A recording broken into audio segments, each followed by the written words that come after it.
영원한 행복으로 가는 4개의 열쇠. 12부 현실 도피. 이 강좌는 평생 동안 행복하게 사는 비밀을 알려드립니다. 뿐만 아니라 우울증부터 각종 성인병까지 몸과 마음을 근본적으로 치유할 수 있습니다. 나는 사랑을 주려고 연애를 하는가? 8. 약간 강박증같이 컴퓨터를 합니다. 안녕하세요. 고등학생입니다. 제가 어렸을 때부터 컴퓨터가 금지였어요. 그런데 중학생이 되면서 가족들이 바빠지고 혼자 있는 시간이 많아지다 보니 저절로 몰래 컴퓨터를 하게 되었습니다. 그런데 요즘은 집에 아무도 없으면 무조건 컴퓨터를 해야 할 것 같아요.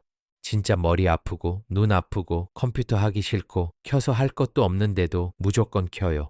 집에 가족이 있으면 난 이걸 못할 거야. 이런 생각이 머리에 박혀 있습니다. 그래서 시험 기간에 진짜 미치겠습니다. 분명 공부해야 한다는 것을 아는데도 컴퓨터를 못 끄겠어요. 진짜 왜 이런 거죠? 고치고 싶은데.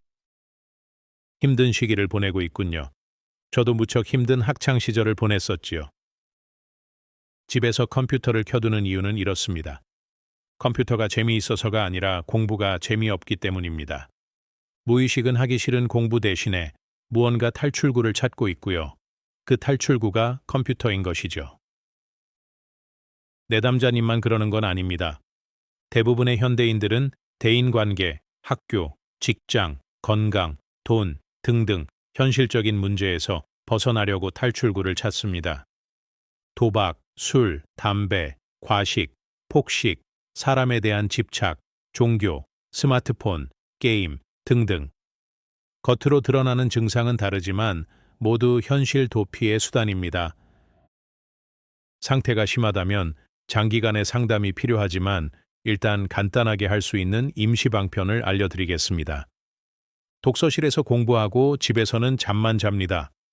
독서실 갈 때 폰은 집에 놔두고 가세요. 마음 맞는 친구와 같이 공부하면서 서로 격려하고 도와줍니다.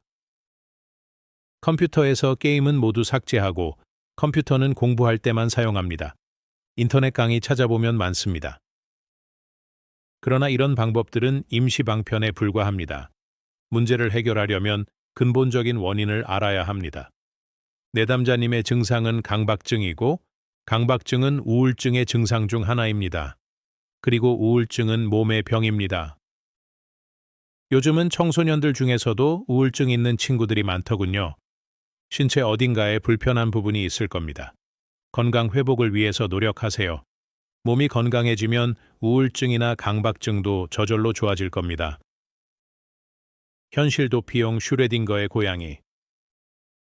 제 친구가 수년 동안 춤에 빠져 살고 있습니다. 취직은 안 하고 몇 년 동안 춤 연습만 합니다. 제가 그 친구에게 대회에 나가보라고 여러 번 권했으나 아직 준비가 더 필요하다 라면서 거절하네요. 그 친구 부모님이 걱정이 많으십니다. 이 친구의 심리 상태가 궁금합니다.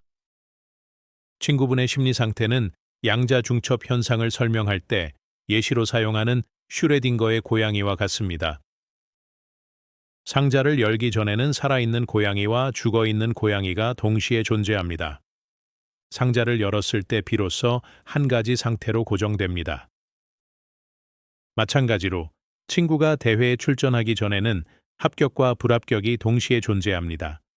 이 상태에서는 1%라 할지라도 친구에게는 가능성이 존재합니다. 그러나 대회에 출전하면 결과가 드러나고 자신의 기대에 못 미쳤을 때의 실망감을 스스로 감당할 자신이 없습니다. 그렇기 때문에 현실을 받아들이기보다는 실낱 같은 희망을 붙잡고 있는 편이 더 나은 것이지요. 친구분에게 기한을 약속받으세요. 1년 후에도 대회에서 입상 못하면 춤을 접고 부모님 말씀대로 취직하자. 이런 식으로 말입니다.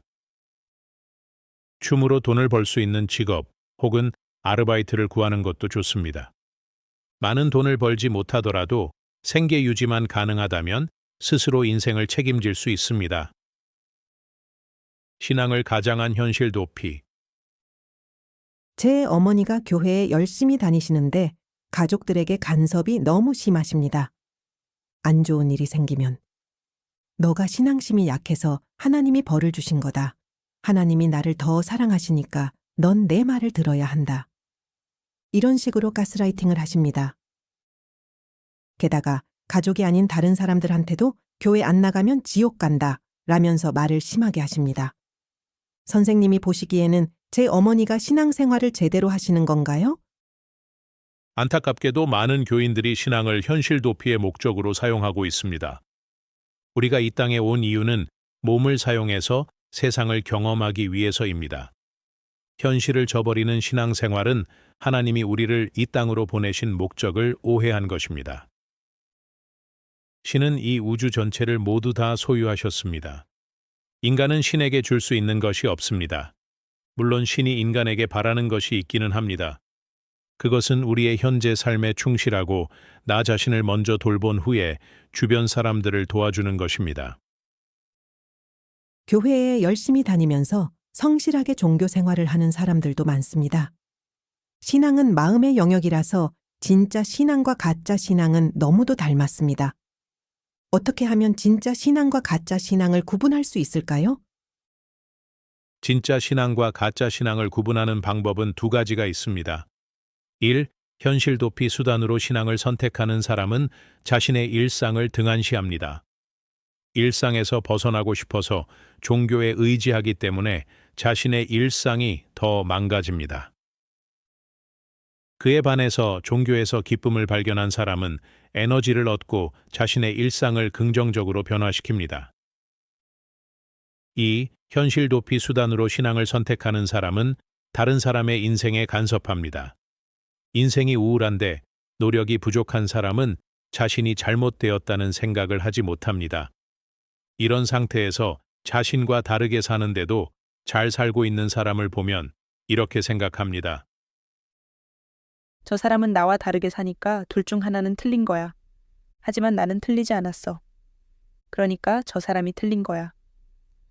자신이 옳다는 것을 스스로에게 증명하기 위해서 다른 사람을 나처럼 바꾸려고 합니다. 그에 반해서 종교에서 기쁨을 발견한 사람은 다른 사람을 바꾸려고 하지 않습니다. 다른 사람이 어떻게 살든 상관없이 본인은 행복하기 때문입니다. 주변 사람에게 시련이 있으면 전도를 하기보다는 근본적인 문제를 해결하도록 도와줍니다. 이것이 진정한 신의 사랑이기 때문입니다.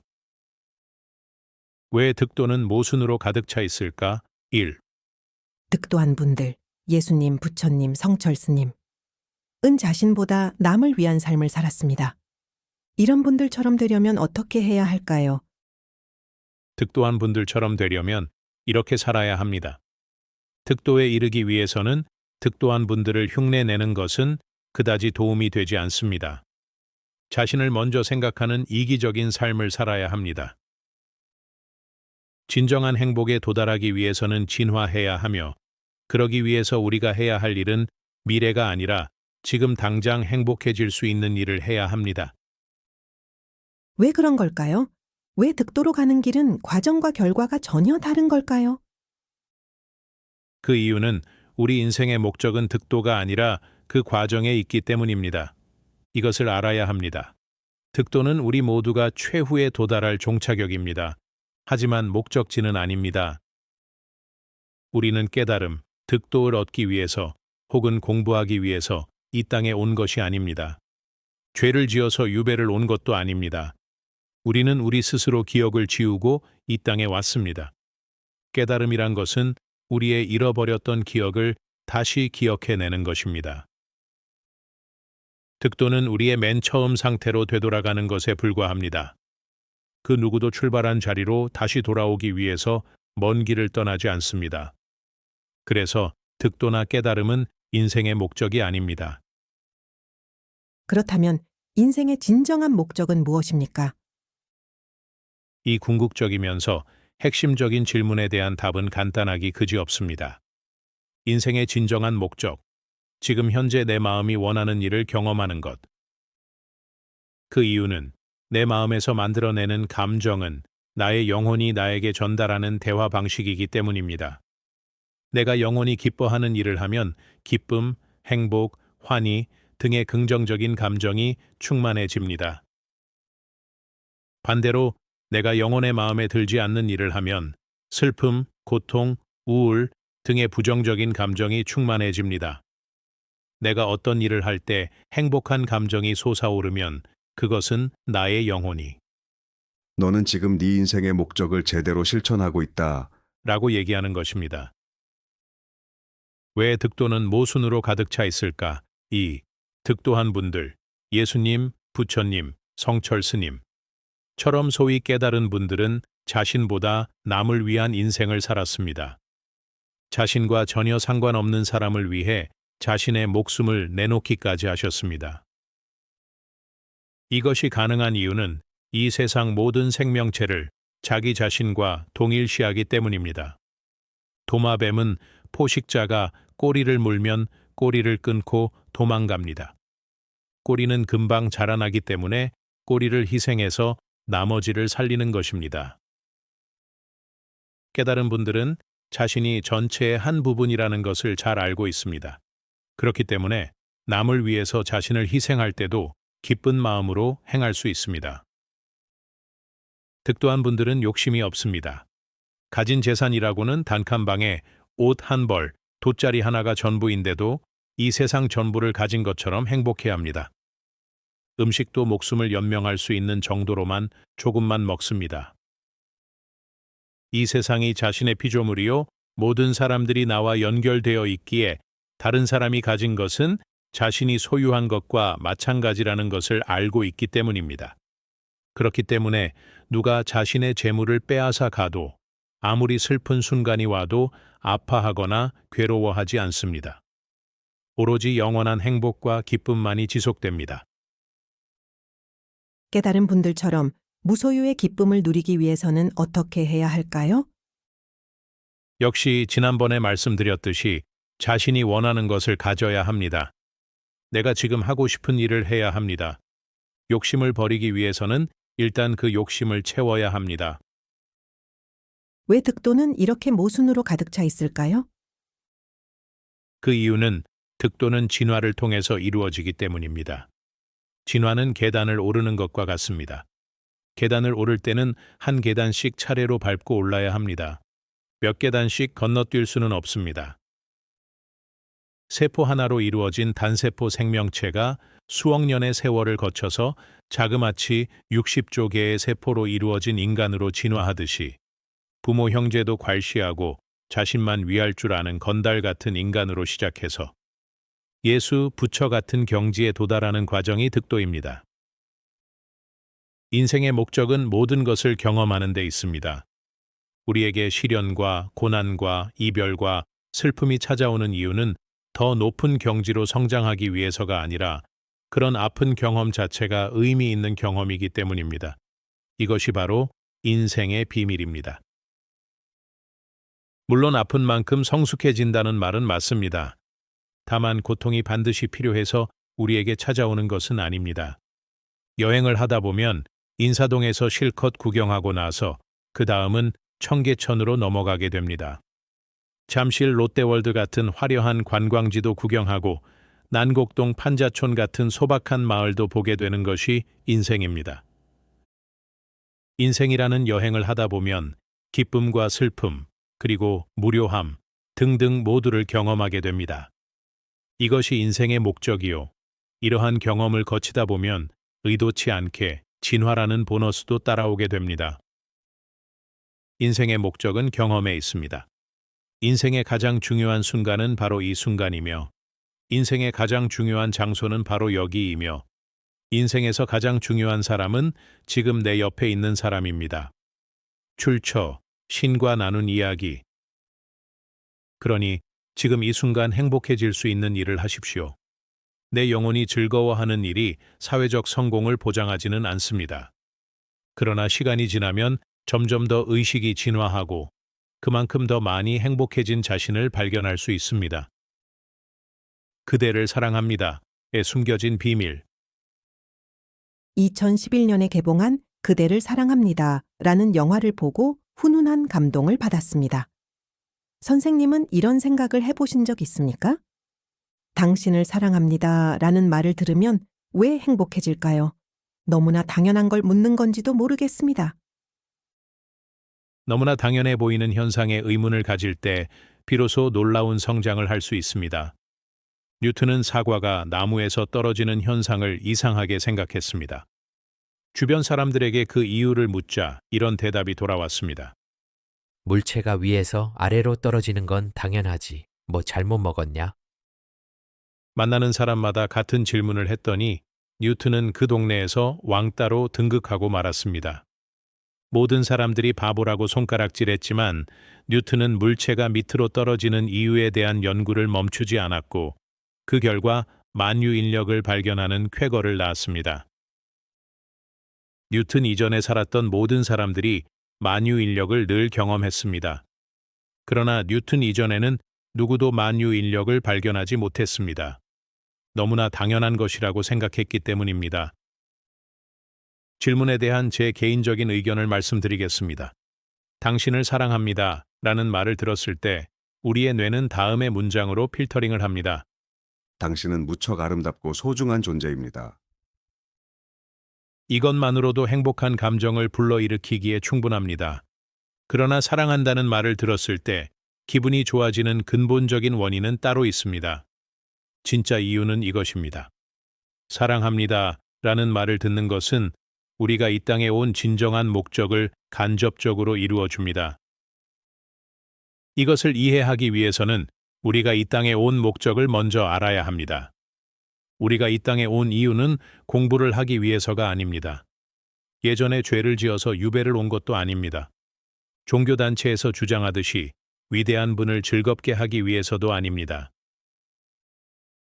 불교나 선도단체에서는 성장하고 최종적으로 득도하는 것이 인생의 목적이라고 말하지만 저는 그 의견에 동의하지 않습니다. 성장은 인생을 살다 보면 자연히 이루어지는 과정이고 성장의 최종 단계인 득도는 우리의 처음 상태로 되돌아가는 것입니다. 그렇기 때문에 성장은 인생의 목적이 아닙니다. 집안 구석구석을 청소하다 보면 잃어버렸던 동전이나 물건들을 다시 찾게 됩니다. 그러나 이런 물건들은 보너스에 불과하지 청소를 하는 진짜 목적은 아닙니다. 인생의 진짜 목적을 한 문장으로 표현하자면 이것입니다. 인생의 목적, 내가 사랑이고 창조자라는 사실을 체험으로 경험하는 것. 내가 신의 자녀이고 신의 분신이라는 사실을 물질 세계를 통해서 행동으로 증명하고 체험하는 것이 바로 인생의 목적입니다. 인생의 목적은 행복에 있다는 주장도 틀린 말은 아닙니다. 왜냐하면 내가 인생의 목적에 충실할 때 행복한 감정을 느끼게 됩니다. 그리고 가장 큰 행복은 사랑과 창조를 실천할 때 찾아옵니다. 당신을 사랑합니다. 라는 말을 들었을 때 우리의 뇌는 이 말을 1차적으로 당신은 아름답고 소중한 존재입니다. 라는 말로 필터링하고 2차적으로 당신은 사랑과 창조를 실천하는 고귀한 존재입니다. 라는 말로 필터링합니다. 간접적으로 우리의 목적을 달성하게 됩니다. 그렇기 때문에 행복이라는 보상이 오는 것입니다. 그러나 다른 사람으로부터 반복적으로 사랑한다는 말을 듣는 것은 별 의미가 없습니다. 내가 원하는 것이 있을 때 다른 존재로부터 도움을 받아야 한다면 어찌 신의 대변자라 할 수 있겠습니까? 내가 신의 자녀이기 때문에 내가 원하는 것은 스스로 얻을 수 있습니다. 그리할 때에 진정한 행복을 느낄 수 있고 인생의 진정한 목적을 성취할 수 있습니다. 인생의 목적은 행복입니다. 그리고 진정한 행복은 사랑받을 때가 아니라 사랑을 실천하고 창조할 때 찾아옵니다. 시련을 맞이한 지인을 위한 조언. 선생님, 제 집안에 일이 생겨서 더 이상 수업을 계속하지 못할 것 같습니다. 그동안 지도해 주셔서 감사합니다. 저도 이제까지 여러 가지 시련을 많이 겪었습니다. 어떤 문제인지는 모르겠으나 몇 가지 조언을 해드리겠습니다. 시련을 극복하려면 얼마나 고통받았는가와는 상관이 없습니다. 얼마나 노력했는가와 상관이 있습니다. 지금 현재 가장 중요한 이슈가 무엇인지를 생각하고 그 한 가지에만 전념하세요. 나머지는 나중으로 미뤄도 됩니다. 성장은 무언가를 더 얻는 것이 아니라 중요하지 않은 것을 포기하는 과정입니다. 최후까지 포기해서는 안 되는 것은 자신의 건강입니다. 몸만 건강하면 무엇이든 다 해낼 수 있습니다. 시련이 찾아오면 좋은 점도 있습니다. 누가 나의 친구인지, 누가 나의 친구가 아닌지를 알 수 있습니다. 이것도 언젠가는 지나갑니다. 경청해 주셔서 감사합니다. 13부에서 다시 뵙겠습니다.